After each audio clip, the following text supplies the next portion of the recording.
Colorado is a unique place. The physical beauty alone can take one's breath away. But combined with a stunning landscape is a community of smart, creative, innovative people. We have a remarkable number of highly accomplished individuals who've chosen to live here in Boulder. Whether through sports, science, technology, innovation, art, music, natural foods, Boulder seems to attract the extraordinary. The Boulder History Museum is thrilled that we've been able to capture the stories of Nobel laureates, Olympic champions, best-selling authors, world-class musicians, all who live and work right here in Boulder, Colorado. I'm sure you're going to find their stories as fascinating as I have. Welcome to Boulder Conversations with Extraordinary People.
Well, thanks all for coming, and I'm very excited to be here and to be able to talk about things I do.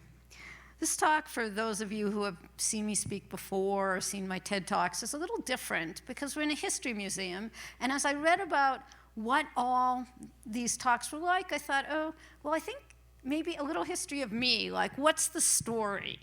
You know, how does somebody get to be called a renegade lunch lady? Like, what is that anyhow? And how does that come to be? So we're going to start and end with where I am today. This is here in Boulder. And I am the Director of Nutrition Services for Boulder Valley School District. And we have 52 schools right now that I'm feeding. We do about 10,000 meals a day. It's all scratch cooking, and we'll talk a lot more about that. But that's sort of the end of the story. So we'll talk about how I got there. So the beginning of the story is actually Telluride, Colorado, 1973. I had been thrown out of high school for behaving badly. In fact, a number of high schools.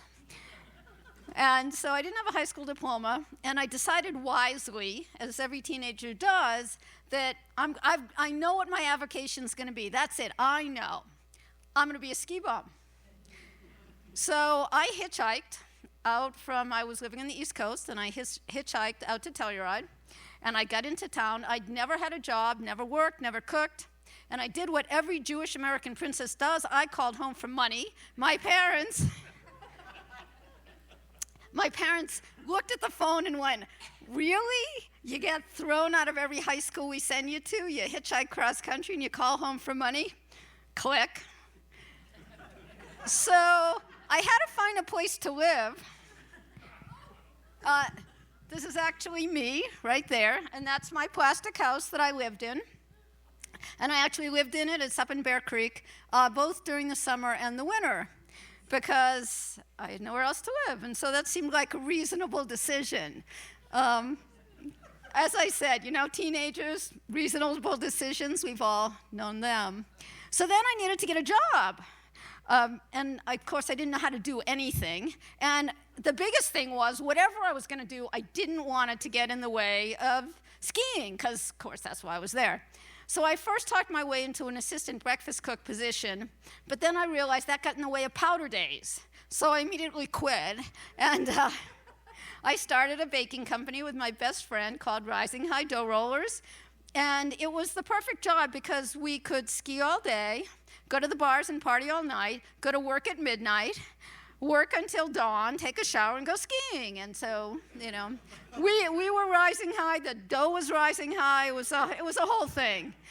But it ended up that I actually was good at something. I didn't really believe I would be good at it. I mean, I thought I was kind of good at skiing, and you didn't really, in the early days of Telluride, if you were good at skiing and rising high, I mean, that was enough, right?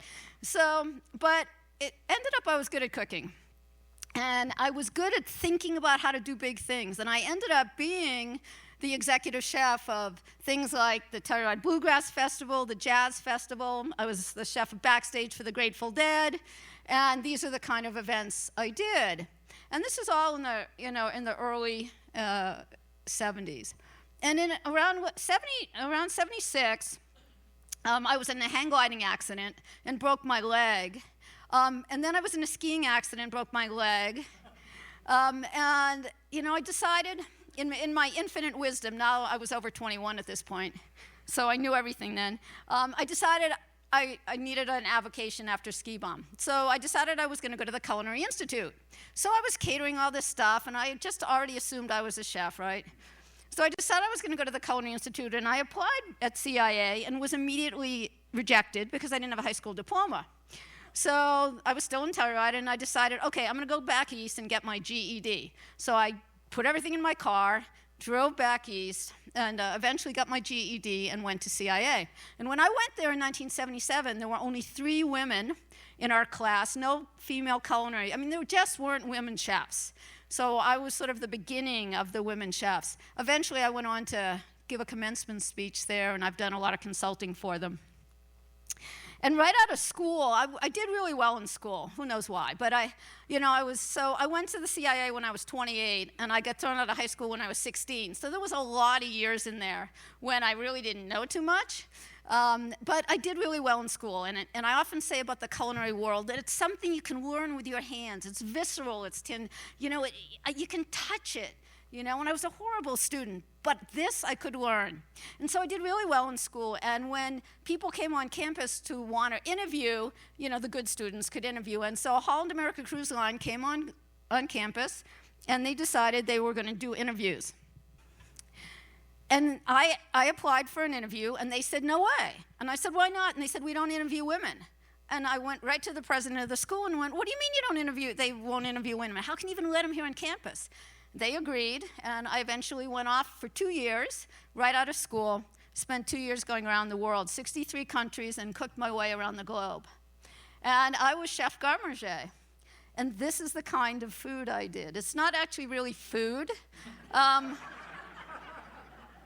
it is, the big opulent buffets and all of that stuff that happens on cruise ships, and that's what I did. I learned how to carve vegetables. So after my years on Holland America were done, I decided I wanted to come back to Colorado. And I wanted to go to Grand Junction because a friend of mine was there. Now, this is before the internet. So I was still on the cruise ships, and I got a hold of a Yellow Pages. Those of you in this room all remember it. A younger audience would not. But so I got a hold of a Yellow Pages, and I literally looked for restaurants in Grand Junction, and there were like 10 at the time, and I sent them all my resume and said, I'm looking for a job. And this one gentleman, Frank Bering, said, I don't have a job for you, but I have a dream. I want to open a restaurant. So in my 20s, I got to open a restaurant, Gladstone's. It's theirs. It's a new name now. But I was at Gladstone's for a while, and after Gladstone's, I decided, again in my infinite wisdom, still in my 20s, that I ought to have an executive chef job with a hotel chain. Don't know why I thought that was a good idea, but I actually did do it, and I became the first female executive chef with the Radisson chain and the first female executive chef in the state of Virginia.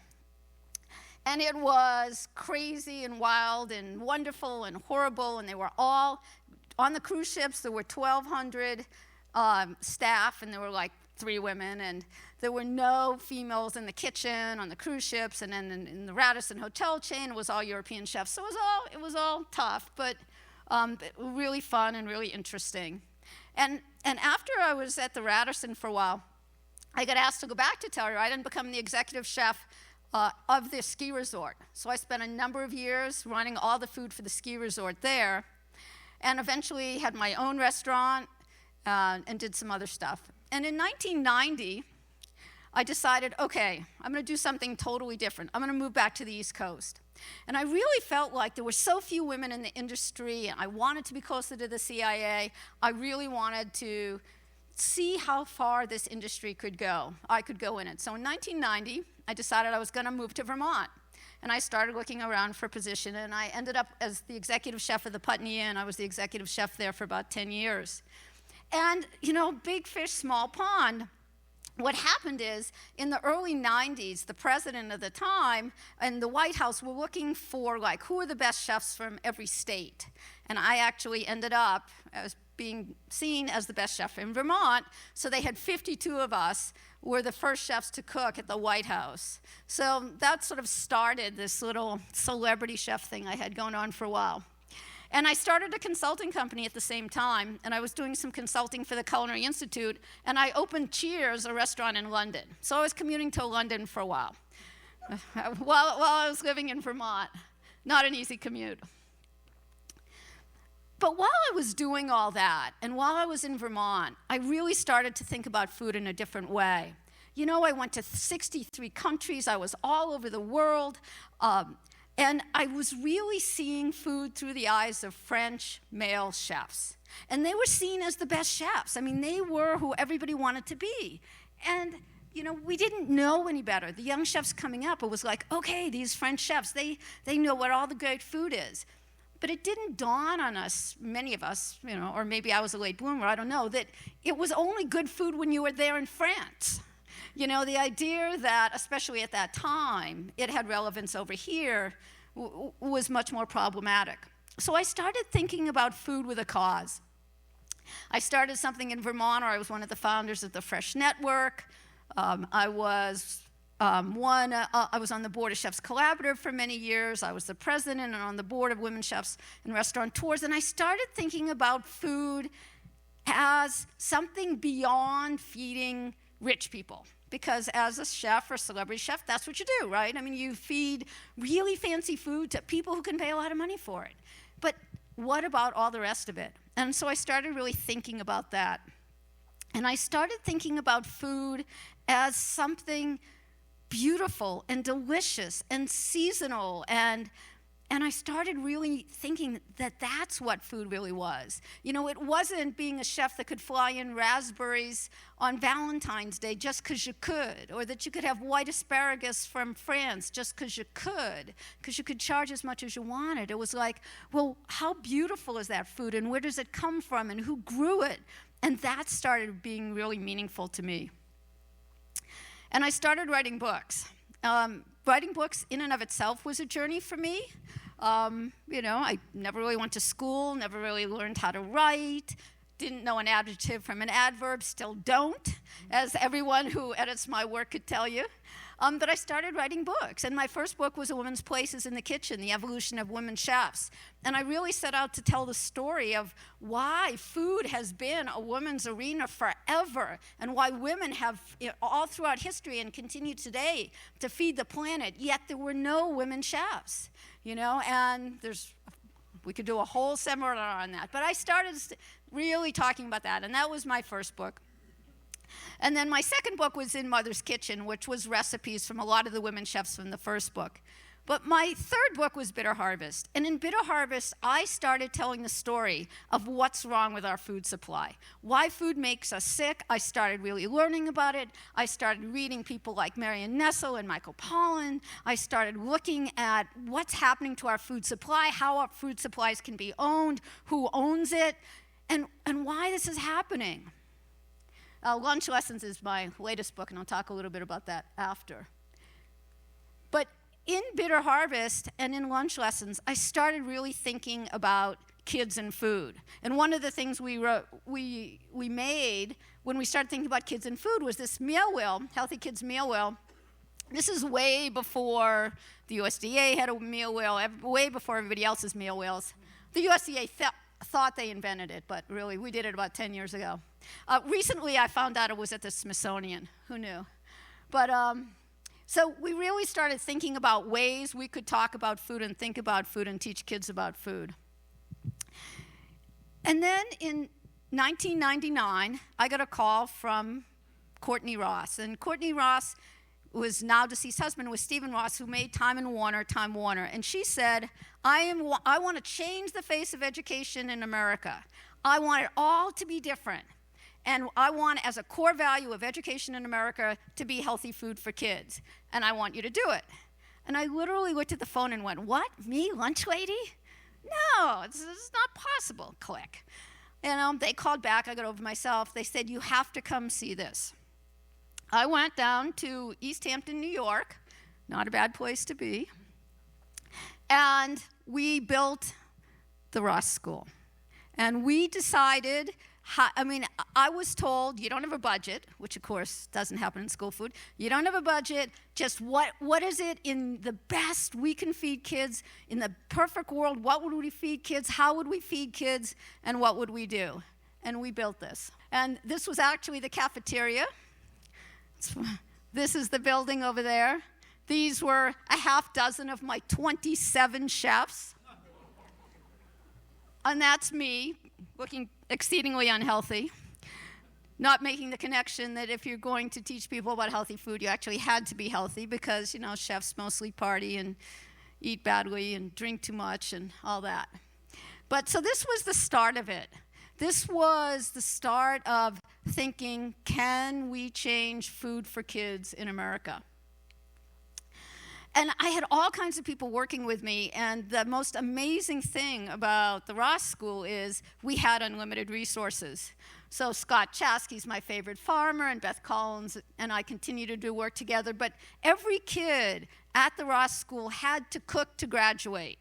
Something that should happen in every, and they actually had to come and take a class with us for a week, prepare a menu, prepare the food, were graded on it, served their parents, and they really, it was really great. So at the school, we did all kinds of things. We had events all the time where we taught people how to cook. We had big seminars. We had, this is a harvest festival. We did tastings. All of the kids had to actually serve in the cafeteria to graduate. And what became really high profile. Now, originally it became high profile not because we were doing school food, but it was because we ended up being Mrs. Ross's caterer, and she was doing stuff like having parties with Quincy Jones, and the Beatles movie Red had its opening there. I mean, it was just really high profile. But then people started looking at the food, and Jorge Collazo was the chef, continues to be the chef of New York City schools, where they do 860,000 meals a day. And Joan Gussow sort of wrote the book on the East Coast about sustainable food, and Tony LaCourie was working on it. And all these people in New York City, because we're only 90 miles outside of the city, started coming and looking and saying, wow, we all dreamt about this, but we never thought it was possible. And that started, I believe, how we see school food in America starting to change. And then I started becoming the renegade. So I was doing an interview with the New York Times, and they said, well, you're just this chef. And I said, I'm not a chef anymore, you guys. I'm done with being a chef. I'm going to be a lunch lady. And the quip came, well, if you're a lunch lady, you're the renegade. So that's how it started. And it has stuck with me all these years later. But what really is important here is that I was probably the first chef that walked away from or changed themselves or reinvented themselves from being that celebrity chef person to saying, okay, fancy food, not important anymore. Feeding kids, that's what's important. And so, from mutant ninja lunch ladies to all kinds of different lunch ladies, but it really started to make a difference. And one of the things that happened is, as we became more and more profile, I got asked to be commencement speeches, I got an honorary doctorate, and all of a sudden, people were saying, wow, changing school food is important. Changing school food is something we want to do. And then everybody else kind of got in the act. I got asked to be on the USDA National Organic Standards Board. I became a Kellogg Food and Society Policy Fellow, so I was working out of DC. I was in DC a lot, working with the government, trying to make a difference, and trying to say, okay, so school food can be way bigger than chicken nuggets. School food isn't about French fries. School food is about children. And I think that that's one of the things that's gotten lost in all of this, that school food is about children. Because it's a huge, huge, huge business, a multi-billion-dollar business. There's 100,000 schools all across the country. We feed 30 million kids a day, 5.4 billion kids a year, lunches. We see it as a big business. It's really about our children. And one day Alice Waters, who I've known for many years, came to New York to see what we were doing and said, "Oh my God, you have to come do this in Berkeley." And if you've met Alice, you know you don't actually say no to Alice. And so when I finished up there, I actually came to Berkeley, and we redid the entire food service at Berkeley Unified School District. I was the director. We built a central kitchen. That's the dining commons on the right, and underneath that is the kitchen we built, or some of my chefs in the kitchen. And that's Alice and some kids. So when I started being done in Berkeley, this kind of gets back to maybe why all of us are in Boulder. But when I started thinking about leaving Berkeley, I got invited here to Boulder by Sylvia Taz with the Fresh Ideas Group. Some of you might know her. And she brought me to town and said, "I really want you to talk to people. There's a group of us. We've really been trying to think about school food, and we'd really like to see it changed." And so she brought me here. And I kind of remembered what it was like to be back in Colorado. And I kind of started thinking about, okay, if I moved from Berkeley, if I moved from the Bay Area, which is kind of a pretty cool place. I mean, I moved from, I was in Vermont, and I was in East Hampton, and then I was in the Bay Area, and it's like, okay, where else would I want to be? And I started thinking about Boulder because I was really starting to think about there was something else besides work. I had spent the first 25 years of my career thinking there was nothing pretty much other than my work. And I was thinking, okay, I love to ski, I love to climb, I love to hike, I love to bike, I love to do all this stuff, and I can do it here. And what else can I do? I can do food here. And I can think I can make a difference with my entire team. I mean, I garden and I cook and I go to the farmer's market and all of that's here. And there's great restaurants here and there's great chefs here and there's people who care about food here. And there are people that care about kids here. So I came to Boulder, and I've been here 5 years now. It's kind of amazing. And when I came here, I started to think, okay, what are we going to do? How are we going to change the school food here? So the first thing I wanted to really think about, well, this slide might be working, is what is it we want to make different with food? And, when you look at what everybody says we should be eating, kids, and that actually is, even today, probably a reimbursable school meal. And when I came to Boulder, we were serving almost exclusively processed food. So I said, okay, how are we going to change it? And what is that change going to look like? And how are we going to get to this idea about a triple bottom line with food? How are we going to serve healthy food, make a healthy earth, have healthy kids, triple bottom line, people, planet, prosperity? So we started thinking about that. And when I think about this stuff, I think a lot about what this means. I think a lot about organic food, and I think a lot about food without chemicals and pesticides and herbicides. And, I'm speaking to the choir in Boulder, but even so, changing it in schools is really, really hard.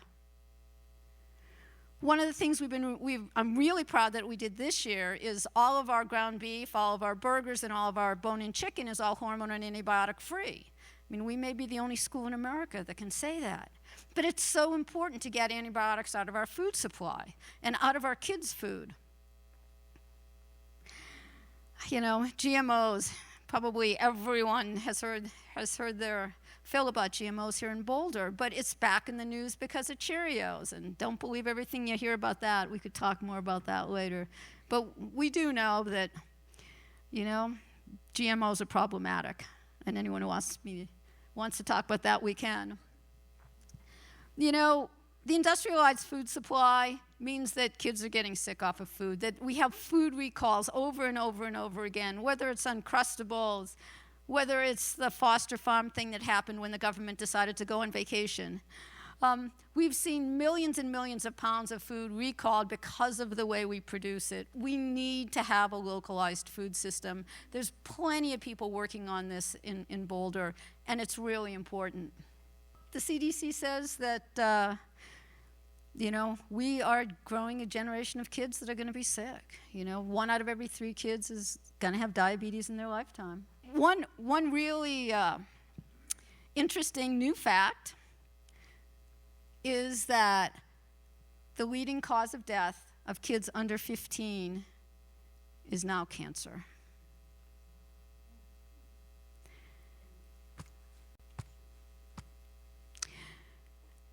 It's pretty amazing, and most of that is either food or environment. We're growing a generation of children that has been called Generation RX, whether it's autism, whether it's diabetes, whether it's allergies. We really have to change how we feed kids in this country. We see obesity on the rise. We see hunger everywhere. The CIA, Central Intelligence Agency, they do all of these ratings on countries and where we rate at expectancy at birth, life expectancy at birth. U.S. ranks 51st. 51st. Really? Kind of crazy, right? We really need to prioritize our kids' future. And really the work I do is about changing how we feed our kids, not only here in Boulder, but hopefully all across the country. And if we are going to change how we feed our kids, if we're going to turn back the obesity crisis, if we're going to turn back the diabetes crisis, if we're going to turn back the cancer crisis, it's going to take us all. We all know we should be buying local food. From farm to school programs that there are so many of across the country. Gardens as classrooms. In Boulder we have gardens in about half of our schools, and we're going to get more this year as well. And there's all kinds of groups, including local groups like the Grove Foundation and the Kitchen Community, that are trying to put gardens in schools. And salad bars. Doesn't that one look nice? It is green. Good. One of the things that I think is super important, and I spoke just really briefly about this, is that we need to get cooking back in schools. And when many of us grew up in this room, myself included, there was home ec in schools, and it doesn't exist anymore. But we need food literacy in schools. We need to have food literacy in our schools. We need to get that back. In Boulder, we do Iron Chef competitions. We do cooking classes. We do tastings, supporting local farms. There's such a big movement of that here in Boulder. But one of the things that's really important is we need to get our arms around the Farm Bill. It has to be a food bill. We can't continue to commodify food in our country. Besides that, I'm the director of food services. I also have my own foundation. It's called the Food Family Farming Foundation, and we work on these issues nationwide. But one of the big things the foundation does is something called the lunchbox.org, and that's our premier website where we have tools for schools all across the country to be able to segue from highly processed to scratch-cooked food. And I also work with Michelle Obama on something called Let's Move Salad Bars to Schools. So my foundation's the lead partner on getting salad bars in schools all across the country. We've raised over $7 million. We're touching 1.4 million kids a day. And as of this week, we've got 3,000 salad bars in schools all across the country. We also do a project called Healthy Breakfast for Kids. There's nothing more important than the health of our kids and the health of our future. And we really need to think about what we're feeding our kids and how we're feeding our kids. And they really are our birthright. I mean, that we so underfund school food in America, that there's so little money in it. I have As a school lunch lady, as all school lunch ladies do, I have about $1.20 for food cost to feed a child school lunch. $1.20. And with that $1.20, under the USDA guidelines, I have to serve protein, grain, fruit, vegetable, and milk. $1.20. So if any of you have gone to a grocery store recently,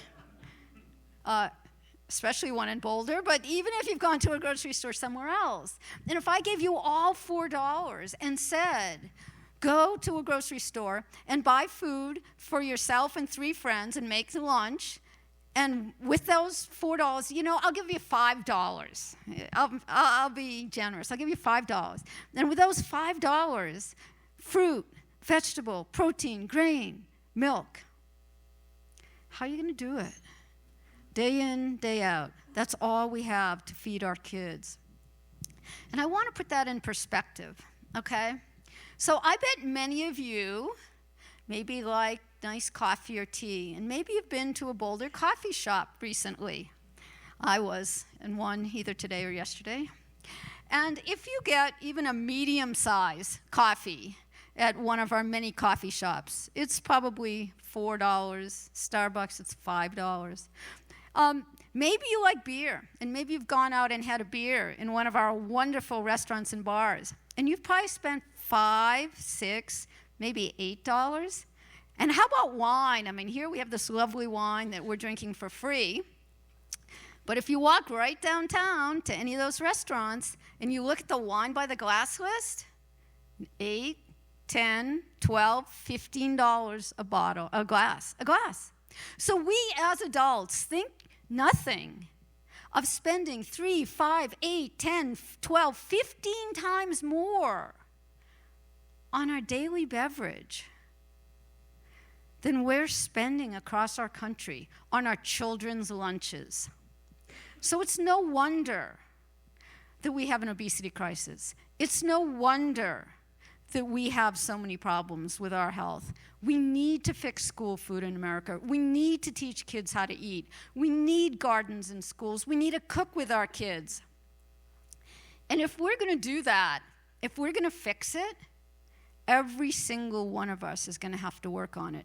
Because if every single one of us decides we're going to do just one thing differently, and we get every single other person we know to do it, then we really can make amazing change. And we really can change the world. And with that, I'd love to answer questions. It's not even about convincing kids that healthy food is better. We don't try and do that.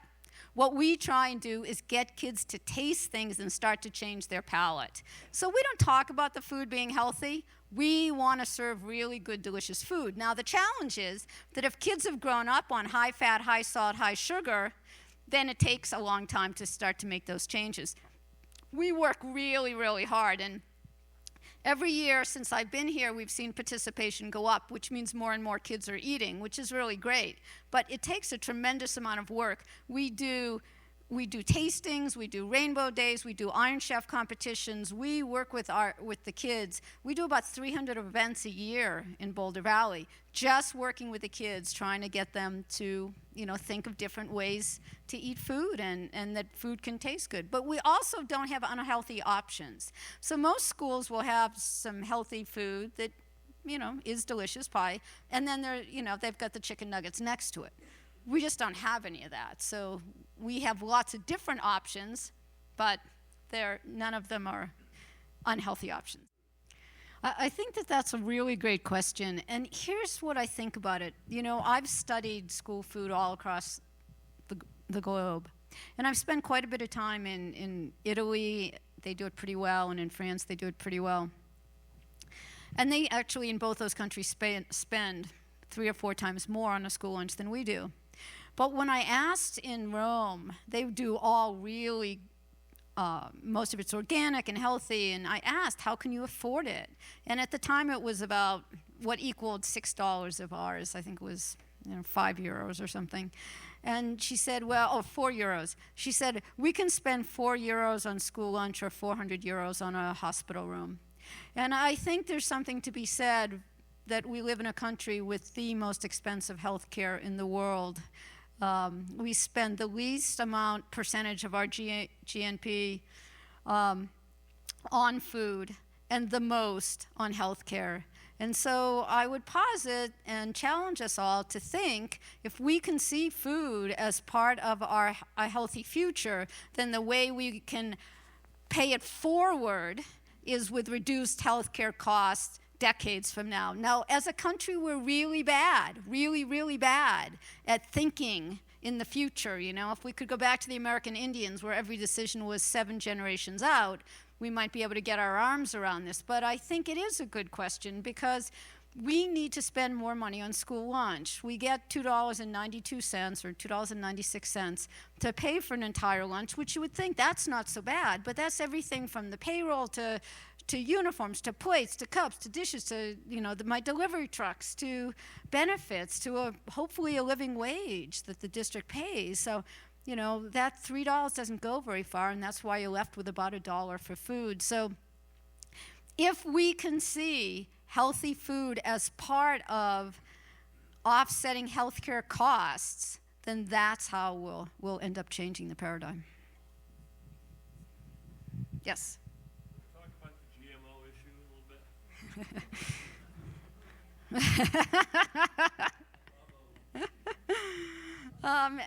And Tim, our council person, just left. He's probably glad. He probably left because he knew someone would ask me that. Okay, so here's what I think. I think that we really don't know what's going to happen with GMOs. At the very least, they should be labeled. I mean, I think we should all be leery of these big companies that say, trust us, we trust us. Yeah, there's no real mandatory testing. Yeah, there's no real mandatory labeling, but just trust us. And because I think we should use the precautionary principle. There are very few GMOs in Europe. I was just on a Google Hangout with Alice Waters and Jamie Oliver, and somebody asked about GMOs, and Jamie said, well, we don't have them. So the same companies that put GMOs in our food don't put them in food in Europe. And it's because we don't have mandatory labeling. And because we don't have enough research on these things, and because we really don't understand them well enough, especially from a generational standpoint for our children, we should take the precautionary principle, and I don't want to ingest them. Do I every day? Yes. Do you all every day? Yes. Why? Because they're not labeled. And so at very least, they should be labeled. More than that, I think that there's a real question, do we need more food? Marion Nessel recently said that we're producing 4,300 calories for every man, woman, and child in this country. I run, I ride, I hike, I climb, and I eat less than 2,000. And where do the rest of the calories go besides on my hips, So, it's not that there's not enough food in this country during this austerity time. In this country, even though we have so many starving people, it's not about food. It's not about that we're not producing enough. It's about how much is going in other places, and how much of it is the GMO food, is GMO products, corn, soy, cotton, wheat, and rice. We don't need GMO corn to make 99-cent burgers and 64-ounce big gulps, because that's where that GMO corn goes into, that's not what we need. So I personally don't think we should have GMOs in the food supply. I don't get to make that decision, but I certainly think that we, as citizens in a democracy, should be able to have it labeled so we can make a choice. Right now, the choice has been taken away.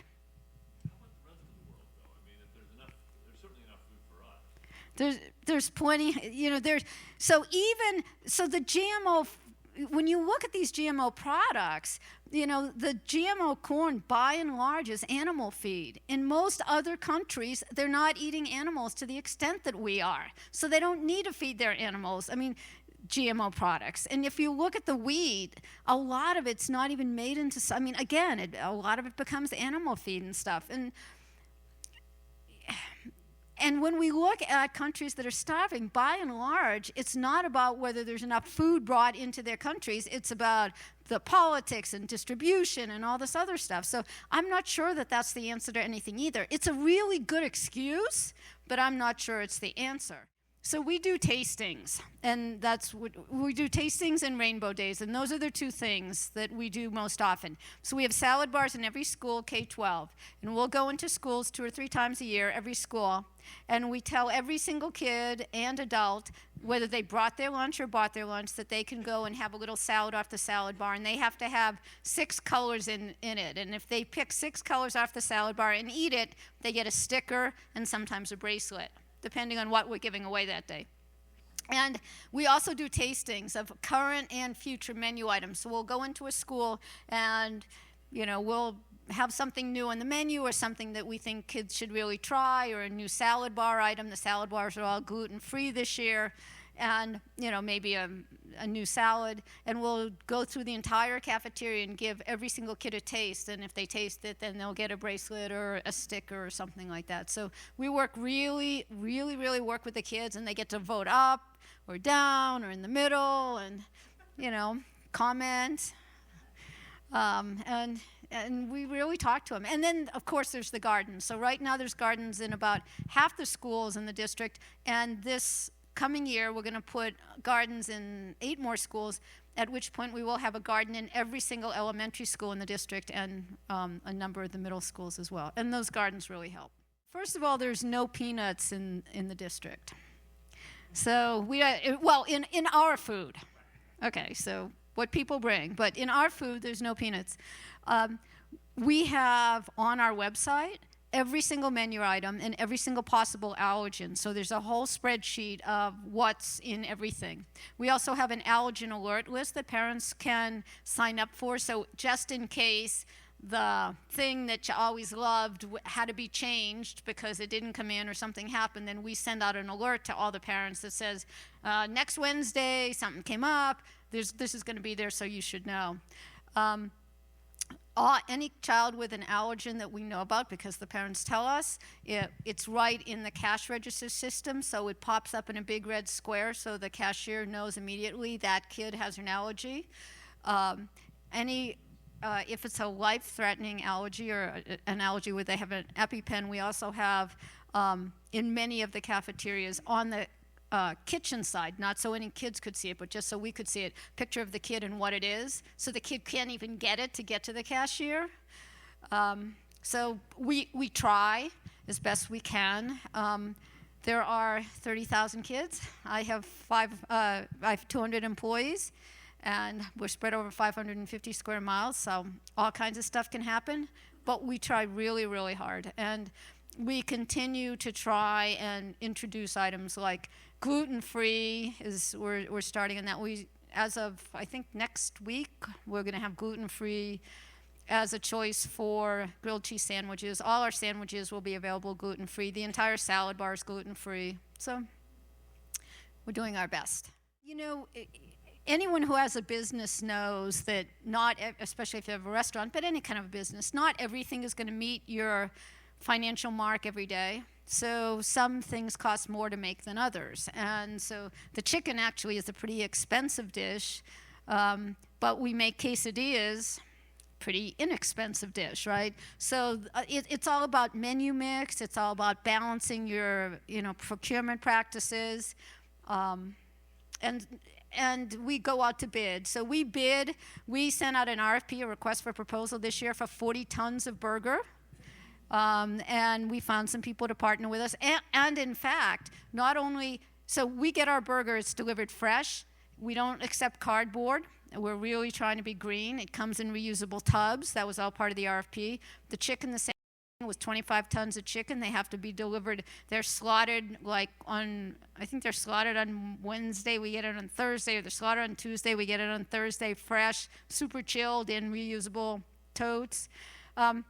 Those are pretty expensive items, but again, we can make a whole lot of quesadillas. It's just like you do at home, sometimes, you might go buy a steak or a piece of fish or something, and it costs a lot of money, and another day you make pasta, right? It's the same way we budget food at home, so that's how we do it there. So mostly, I feel like I fundraise and I market, and whether it's to kids or parents or whatever. So myself or one of the district managers go to almost every single PTA meeting that we're invited to in the district. I do newsletters to parents. I go to parent meetings. We do cooking classes for parents. We do cooking classes for the community. We're doing a harvest festival. So we do a lot of things. But there certainly can be homes where we get pushback because the food we serve is not food that the parents are comfortable serving. And we're in an educational environment, and I see what we do as educational as anything else. I mean, so I'm sure that we teach English and math and science in schools, and I'm sure some of our kids go home to parents who don't really read English very well or do math very well. But that doesn't mean we don't teach. So I would love to. First of all, in Boulder, this is not true everywhere, but in Boulder Valley, many, many, many decisions are school-based. And the decision about how long the lunch period is and the time of day the lunch period is a school-based decision. I don't believe it should be, and if I was in a room of all principals, I would say the same thing, and then I would be shot. The longest elementary lunch periods in the district are 22 minutes bell to bell, but most of them tend to be 15 to 16, 17 minutes. Well, you can, and that's bell to bell. And when you look at why that has happened, here in Boulder, we actually have a very short school year and a very short school day. And as and this is not a Boulder problem, this is a universal problem, as we have underfunded public education in America, we have continued to push and push and push on teachers to be able to teach more and more stuff. We're teaching to a test, we're teaching to scores, everything's getting compressed, and what's the thing that, the principal can squish? It's the lunch period. Now, all of us should be pushing back and going, but that makes no sense because a hungry kid can't learn, a malnourished kid can't think. So if we're going to cut out something, are we really going to cut out the thing that's going to help those kids learn? And what are those kids going to do at 1 in the afternoon when they didn't really eat because they wanted to go outside and play because recess was after lunch instead of before?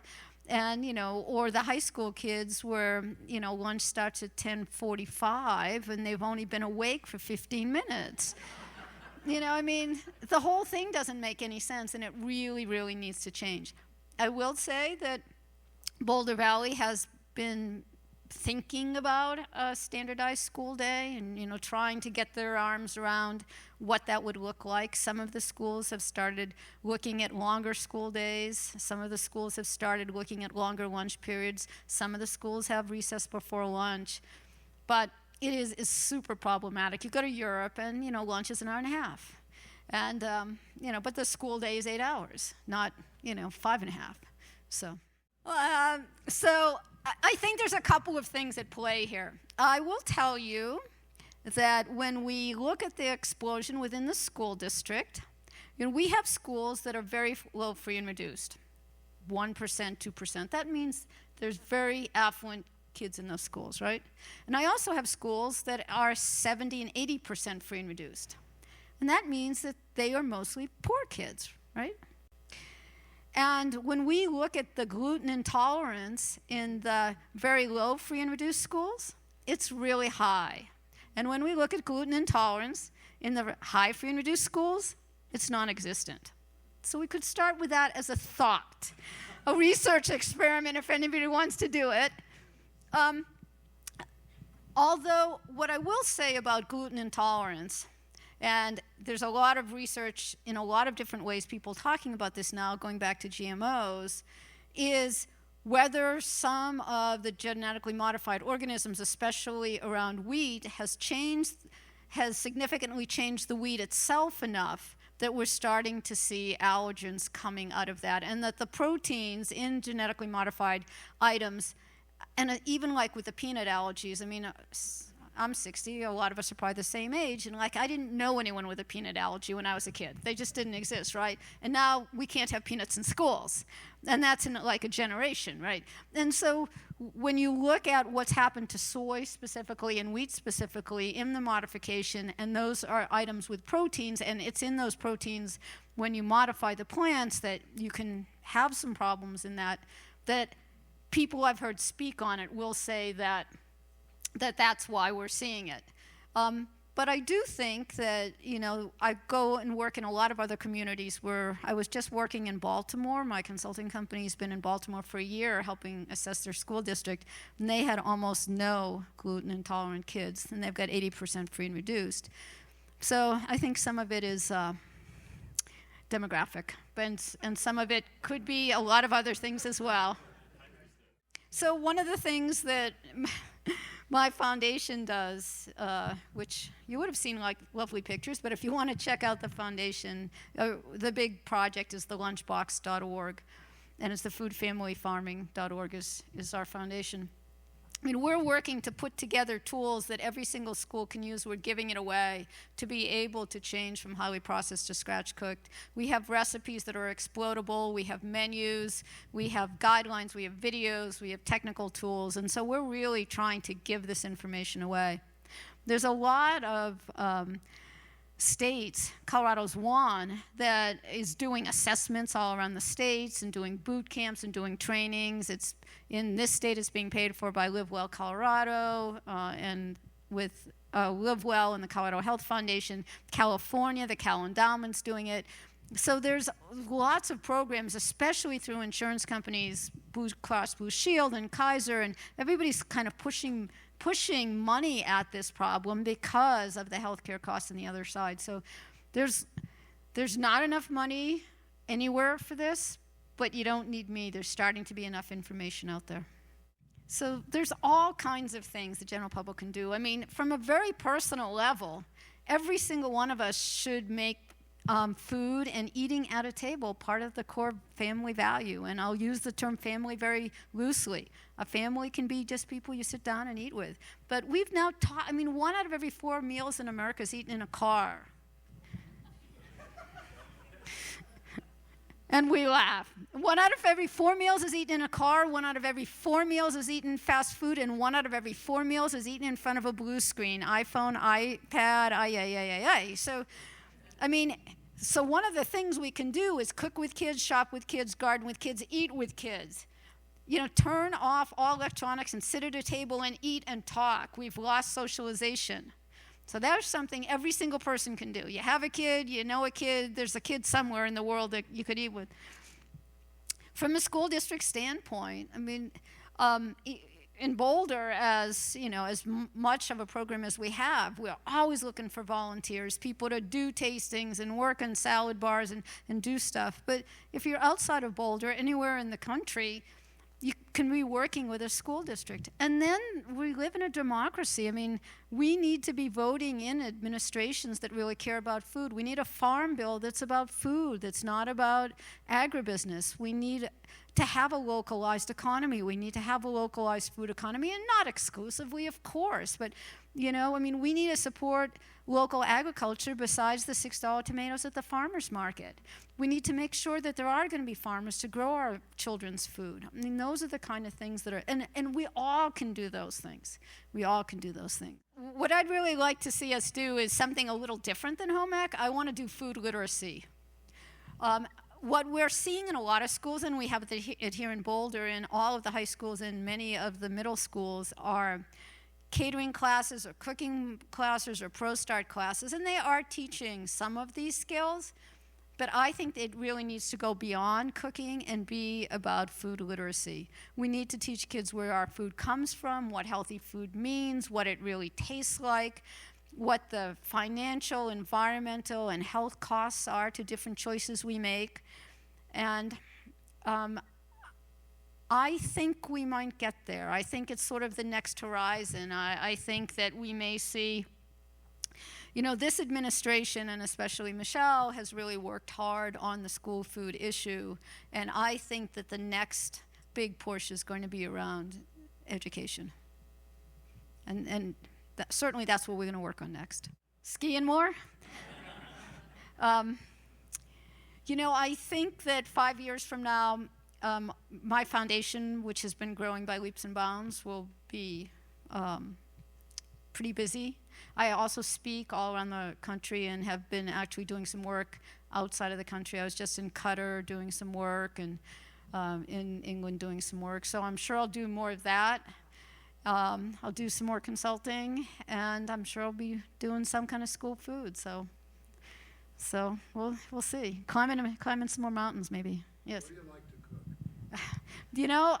I like to cook what's in season, and I don't mean that as like a tongue-in-cheek answer, but it's winter, it's cold. I want to braise something. I made a big batch of chili, and I cook beans or on my stove a lot, and in the summertime I like to cook a tomato with salt, or just like eat a tomato with salt, So it's sort of what feels good, and in the winter I'm usually cold, and so I want something that feels warm and hearty, but in the summer, like lettuce, that's cooked, so I control them. I've dictated what's allowed to go in them. We partner with a company called Revolution Foods out of California, and I personally went through the entire list of stuff that could be sold in them. No, they're not making near as much money as they were before, but I don't believe that making money off the health of our kids is like the most important thing we can do. I think we can find another way to pay for everything from footballs to erasers without selling our kids bad health. We as a nation have to educate our children, and we have to stop taking money out of education. If we want, if we're going to be part of the global world, we have to have an educated populace. So thank you very, very much.